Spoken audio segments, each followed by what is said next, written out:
오늘 하나님께서 허락해 주신 말씀 베드로후서 1장 1절에서 11절까지의 말씀입니다.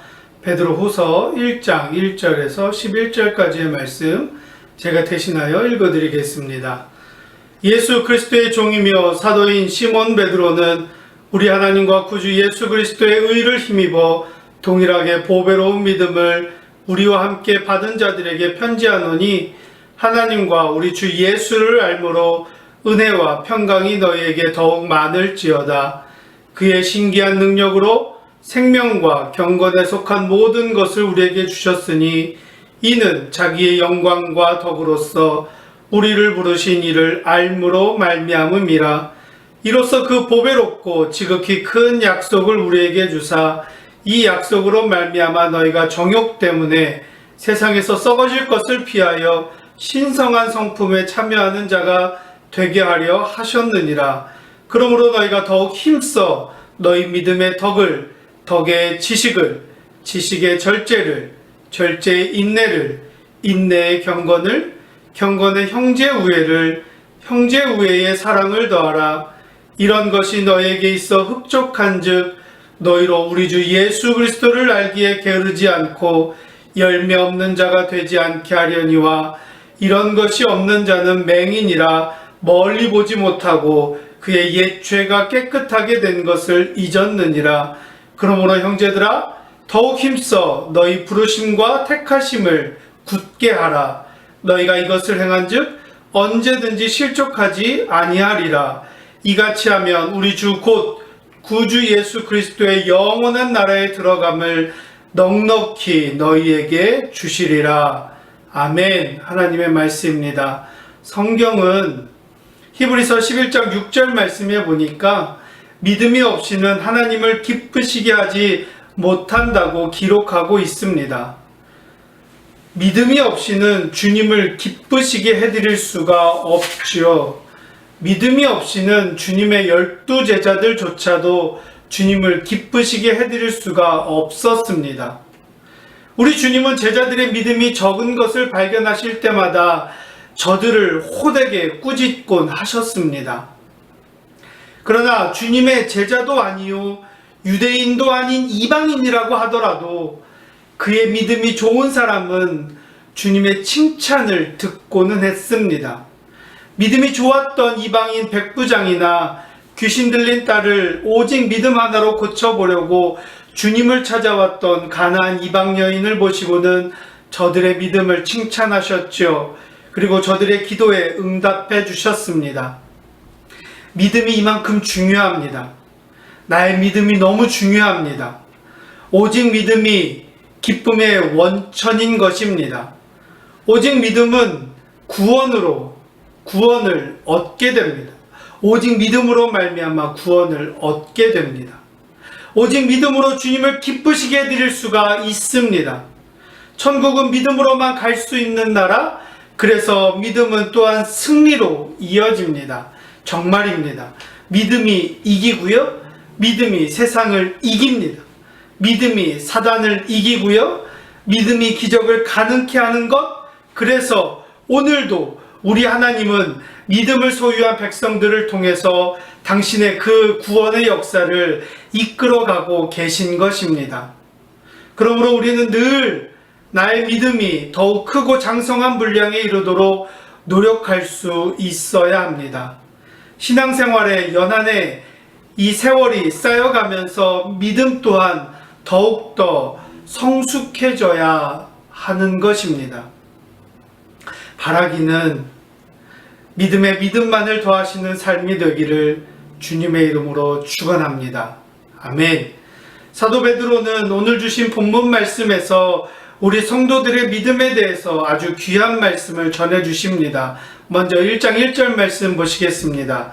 예수 그리스도의 종이며 사도인 시몬 베드로는 우리 하나님과 구주 예수 그리스도의 의를 힘입어 동일하게 보배로운 믿음을 우리와 함께 받은 자들에게 편지하노니라고 기록하고 있습니다. 거기 동일하게 보배로운 믿음이라고 하는 표현하는 이 부분을 한번 눈여겨보시기 바랍니다. 우리의 믿음은 동일하게 보배로운 믿음입니다. 나의 믿음도 보배고 당신의 믿음도 보배입니다. 우린 모두가 다 동일하게 보배로운 믿음을 소유한 믿음의 동역자요, 영적인 파트너입니다. 지금 사도 베드로는 로마의 대박해로 인해서 소아시아 지역에 흩어져 숨어 지내던 초대교회 성도들에게 두 번째 편지를 보내고 있는 중인데, 이 서신에서 베드로는 이방인 그리스도인들을 포함한 저들 초대교회 성도들을 가리켜서 동일하게 보배로운 믿음을 우리와 함께 받은 자라고 불렀던 것입니다. 거기 동일하게 보배로운이란 표현은 헬라어로 같은 특권을 가진이라고 하는 뜻을 내포하고 있습니다. 그렇기 때문에 우리와 같이 동일하게 보배로운 믿음을 받은 자란 우리와 똑같은 믿음의 특권을 받아서 누리는 자라고 하는 뜻입니다. 그런데 이 고백이 감동으로 다가오는 정말 큰 이유는 이 고백을 하는 당사자가 바로 베드로라고 하는 사실입니다. 베드로가 어떤 사람이었습니까? 유대인 중에 유대인이요, 이방인에 대한 차별을 당연하게 생각했던 인물이고, 복음을 이방인들에게 주는 것을 부당하게 생각했던 인물이었습니다. 베드로는 로마 백부장 고넬료에게 가라 하시는 그 주님의 명령을 받고는 어떻게 이 귀한 복음을 이방인들에게 전하라 하시느냐고, 절대 갈 수 없다고, 가지 않겠다고 항변했던 인물입니다.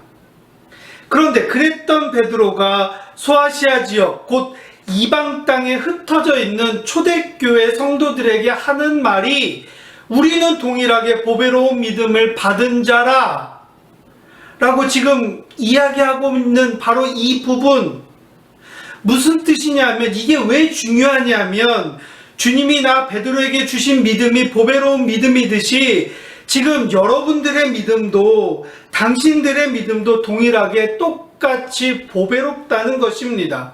베드로가 믿음을 통해 천국 열쇠를 가진 자의 특권을 누리듯이 여러분들도 동일하게 모든 특권을 누릴 수 있다는 말입니다. 한마디로 예수님의 수제자요 최고의 사도인 이 베드로의 믿음이나 지금 지하 무덤에 숨어 지내는 초대교회의 무명 성도의 믿음이나 모든 면에서 한치의 차이도 없이 똑같다는 것입니다. 그 말은 오늘날 예수 그리스도를 주라 시인하면서 믿고 있는 우리에게도 똑같이 적용되는 말씀입니다. 우리 하나님은 믿는 자 한 사람 한 사람에게 동일한 은혜와 동일한 축복을 내려주시는 분이십니다. 문제는 믿음입니다. 나에게 믿음이 있어야 되지요. 내가 믿어야 합니다. 내 안에 보배로운 믿음이 있어야 합니다. 아무리 교회를 오래 다녔어도 보배로운 믿음이 생기지 않았다면 그는 동일한 은혜와 특권을 받아들일 수가 없습니다. 아무리 부모님의 믿음이 좋아도 그 부모님의 자녀들의 마음에 동일하게 보배로운 믿음이 들어가지 않으면 은혜와 특권을 받아 누릴 수가 없다는 뜻입니다. 우리 하나님은 그 무엇보다 각 사람의 믿음을 보시는 분이십니다. 그래서 우리 주님도 먼저 된 자가 나중 될 수 있고 나중 된 자가 먼저 될 수 있다고 하셨던 것입니다. 먼저 된 자가 나중 되는 경우는 잘 믿다가 믿음이 사라진 경우요, 나중 된 자가 먼저 되는 경우는 늦게 믿었으나 잘 믿는 경우죠. 이때도 보배로운 믿음이 관건입니다.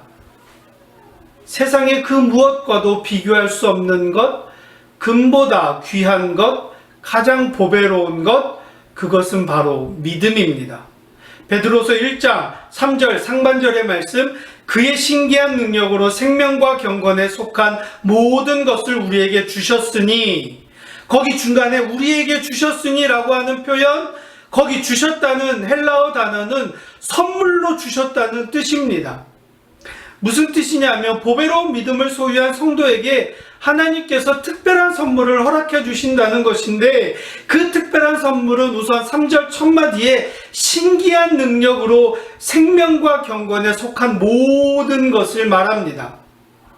신기한 능력은 신적인 능력을 말하는데, 중요한 것은 믿음이 곧 신기한 능력이요, 이 능력이 우리에게 선물을 가져다 주는데 그것이 바로 생명과 경건에 속한 모든 것이라는 것입니다. 이 귀한 선물 중에 첫째는 바로 생명에 속한 모든 것입니다. 생명에 속한 모든 것을 선물로 받았으니 이제 그는 죽음에 속한 모든 것과 결별하게 되는 것이죠. 구별된 존재입니다. 죽음에 속한 것, 사망 권세가 그를 넘보지 못합니다. 아니, 그에게 오직 생명에 속한 모든 것만 충만한 인생이 되는 것이죠. 그래서 보배로운 믿음을 소유한 그에게 가면 모든 것이 살아나게 되는 것입니다. 보배로운 믿음을 소유한 그를 생명이 가진 모든 것들이 사랑합니다. 우리 주께서 그의 믿음을 보시고 생명에 속한 모든 것을 그에게 선물로 주셨기 때문입니다. 그렇기 때문에 우리는 그 누구를 만나도 내가 이미 생명에 속한 존재이고 생명이 충만한 존재이기 때문에 우리 주변에 생명이 죽어가는 모든 것들을 되려 살려낼 수가 있습니다. 여기서 특별히 기억해야 될 것, 생명에 속한 모든 것 가운데 최고는 영원한 생명이라는 사실입니다. 보배로운 믿음을 소유한 성도, 이 땅에 사는 동안 늘 생명을 살리면서 살다가 죽어 천국 가는 날 영원한 생명을 얻어서 주님과 함께 영생을 누리게 되는 것입니다. 이 놀라운 은혜와 섭리를 믿게 되시기를 주님의 이름으로 축원합니다. 아멘. 보배로운 믿음을 소유한 성도에게 주시는 두 번째 선물은 경건에 속한 모든 것입니다. 경건에 속한 모든 것을 이해하기 위해서는 우선은 경건이라고 하는 단어를 살펴보아야 되는데, 경건이라는 것을 헬라어로는 좋게 예배드린다, 가장 좋은 것으로 예배드린다 라고 하는 뜻을 내포하고 있습니다. 이는 생명의 열매이기도 합니다. 다시 말해서 생명에 속한 모든 것을 선물로 받은 성도는 당연히 경건의 열매를 맺게 된다는 뜻이죠. 그렇기 때문에 경건의 열매가 없는 성도, 생명에 속한 모든 것이 없다는 뜻과 같습니다. 그에게 보배로운 믿음이 사라졌다는 뜻입니다. 경건은 생명의 열매요, 생명은 경건의 근원입니다. 그런데 여기서 기억해야 될 것은 경건에는 모양과 능력이라고 하는 두 차원이 있다는 사실입니다. 경건에는 모양이 있고요, 능력도 있습니다. 경건의 모양도 있어야 하고 경건의 능력도 있어야 합니다. 다시 말해서 보배로운 믿음을 소유한 성도라면 경건의 모양도 갖추어야 되고 경건의 능력도 나타나야 한다는 뜻입니다. 아무리 믿음이 좋다 해도 경건의 모양을 거부하는 자, 성도라 할 수 없다는 뜻입니다. 아무리 경건의 모양을 그럴듯하게 갖춘 자라고 하더라도 경건의 능력이 없는 자 역시 성도라고 부를 수 없다는 뜻입니다. 그래서 사도 바울께서 사랑하는 영의 아들 디모데에게 보낸 두 번째 편지에서 이렇게 권면하고 있습니다. 디모데후서 3장 5절, 경건의 모양은 있으나 경건의 능력은 부인하니 이 같은 자들에게서 내가 돌아서라. 단호하게 말하고 있죠. 지금 문제가 되는 사람, 주로 경건의 모양은 있지만 경건의 능력을 부인하는 자입니다. 무늬만 성도인 것이죠. 무늬만 제자인 것입니다. 무늬만 그리스도인인 것입니다. 그래서는 안 된다는 것입니다. 경건의 능력까지 갖추어야 한다는 것입니다. 그러면 경건의 모양만 남고 경건의 능력은 거부하는 자들의 모습은 어떤 모습일까? 디모데후서 3장 1절에서 4절 말씀에 너는 이것을 알라. 말세에 고통하는 때가 이르러 사람들이 자기를 사랑하며 돈을 사랑하며 자랑하며 교만하며 비방하며 부모를 거역하며 감사하지 아니하며 거룩하지 아니하며 무정하며 원통함을 풀지 아니하며 모함하며 절제하지 못하며 사나우며 선한 것을 좋아하지 아니하며 배신하며 조급하며 자만하며 쾌락을 사랑하기를 하나님 사랑하는 것보다 더하며 라고 기록된 바로 이 말씀, 설명을 하거나 풀어드릴 필요를 전혀 느끼지 못합니다. 잘 기억하고 이런 자가 되지 않고 이런 자들에게서 돌아서기만 하면 되는 말씀 꼭 우리의 마음에 새기기를 간절히 바랍니다. 중요한 사실은 보배로운 믿음을 소유한 우리에게 하나님은 생명과 경건에 속한 모든 것을 선물로 주신다는 점입니다. 경건의 모양은 있지만 경건의 능력이 나타나지 않으면 성도라 할 수 없다는 이 말씀. 더욱 놀라운 것은 보배로운 믿음을 소유한 성도에게 주시는 선물이 또 있다는 점입니다. 베드로후서 1장 4절 말씀, 이로써 그 보배롭고 지극히 큰 약속을 우리에게 주사 이 약속으로 말미암아 너희가 정욕 때문에 세상에서 썩어질 것을 피하여 신성한 성품에 참여하는 자가 되게 하려 하셨느니라. 아멘. 보배롭고 지극히 큰 약속입니다. 약속을 선물로 주셨습니다. 우리 주님이 주신 약속, 보배로운 믿음을 지키는 성도들에게 허락해 주신 약속, 보배롭고 지극히 큰 약속의 내용이 무엇이냐면 4절의 맨 뒷부분 보니까 신성한 성품에 참여하는 자가 되게 해주신다는 약속입니다. 거기 신성한 성품에 참여하게 해주신다는 바로 이 약속, 나의 성품이 하나님의 성품으로 변하게 해주신다는 뜻입니다. 다시 말해서 내가 주님의 성품을 소유한 주님의 제자로 다시 태어나게 해주신다는 약속입니다. 그래서 이 약속이야말로 보배롭고 지극히 큰 약속이라는 것이죠. 그런데 우리가 여기에서 놓치지 말아야 될 것이 하나가 있는데, 신성한 성품에 참여하기 위해서는 우리가 해야 될 일이 한 가지가 있습니다. 그것이 바로 뭐냐면 4절 중간에 세상에서 썩어질 것을 피하라 라고 한 이 말씀대로 세상에서 썩어질 것을 피해야 신성한 성품에 참여할 수 있다는 것입니다. 썩어질 것과 썩지 아니할 것이 공존할 수는 없습니다. 썩어질 것과 썩지 아니할 것 사이에 중간지대는 없습니다. 그렇기 때문에 둘 중에 하나만 선택해야 되는데, 이때 세상에서 썩어질 것을 피하라는 것이죠. 왜? 10년만 지나면 썩어질 것, 20년만 지나면 빛이 발해서 아무짝에 쓸모없는 것, 30년 지나면 썩어 쓰레기로 버리지 않으면 안 될 것들에 매여서 왜 우리의 삶이 허우적되고 있냐는 것입니다. 왜 인간은 세상에서 썩어질 것에 사로잡혀서 하나님의 선물을 받아 누리지 못하는 것일까? 답은 간단하죠. 바로 말씀에 기록된 대로 정욕 때문입니다. 정욕으로 인해서 썩어질 것에 현혹되고, 그 정욕 때문에 썩어질 것을 사느라고 영생을 팔아버리는 어리석음을 범하게 되는 것이죠. 이런 나쁜 정욕을 깨부수고 세상에서 썩어질 것을 피해서 신성한 성품에 참여하려면 우리는 어떻게 해야 될까? 보배롭고 지극히 큰 약속을 믿음으로 받아야겠죠. 간단히 말하면 하나님의 약속을 굳게 믿는 것입니다. 그래서 주신 말씀이 보배로운 믿음이 중요하다는 것이죠. 보배로운 믿음을 지키는 것이 정말 중요합니다. 하나님의 크신 약속을 믿는 믿음, 바로 그 믿음 말입니다. 그 믿음으로 우리는 마침내 모든 썩어 없어질 것들을 물리치고 하나님의 성품에 참여하는 성도가 될 수 있습니다. 그러기 위해서는 우리는 무엇을 해야 될까? 5절 말씀 더욱 힘써라, 10절 말씀 더욱 힘써라, 더욱 힘써라, 더욱 힘써라 하십니다. 무엇을 더욱 힘쓰라고 우리 주님께서는 말씀하고 계실까?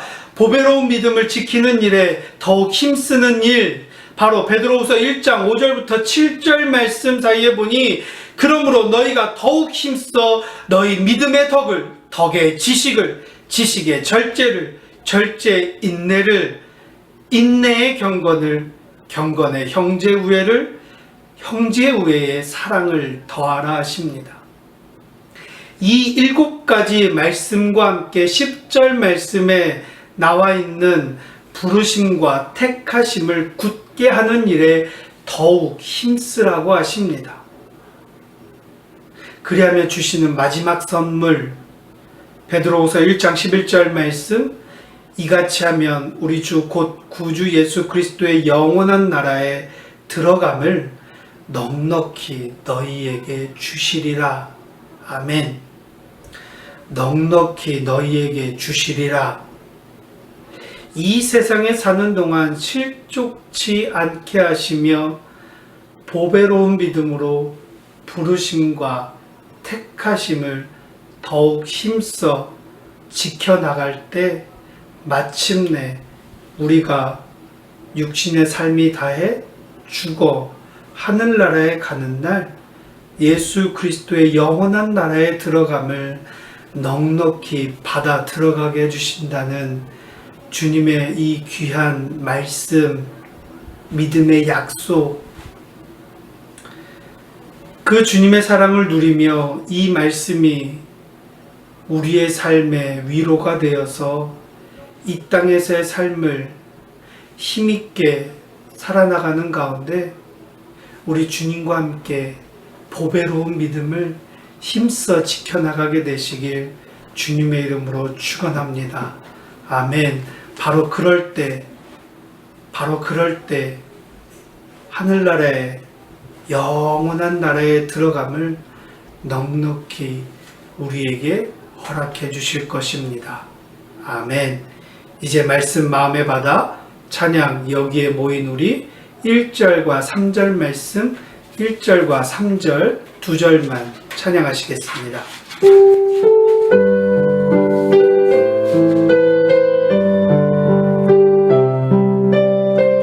여기에 모인 우리 주의 은총 받은 자가 찬양하십니다. 여기에 모인 우리 주의 은총 받은 자여라. 주께서 이 자리에 함께 계심을 아노라. 언제나 주님만을 찬양하며 따라가리니 시험을 당할 때도 함께 계심을 믿노라. 이 믿음 더욱 굳세라. 주가 지켜주신다.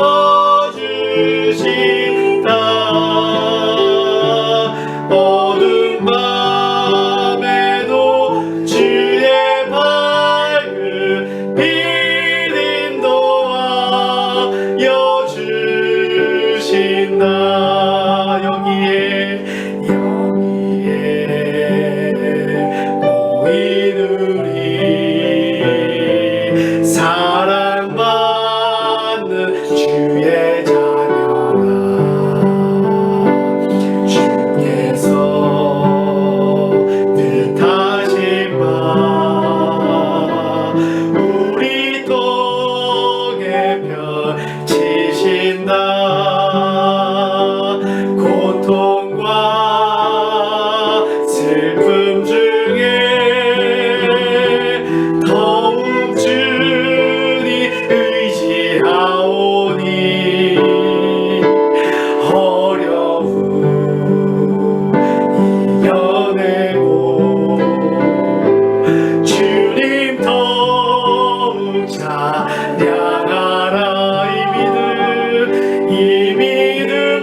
감사합니다.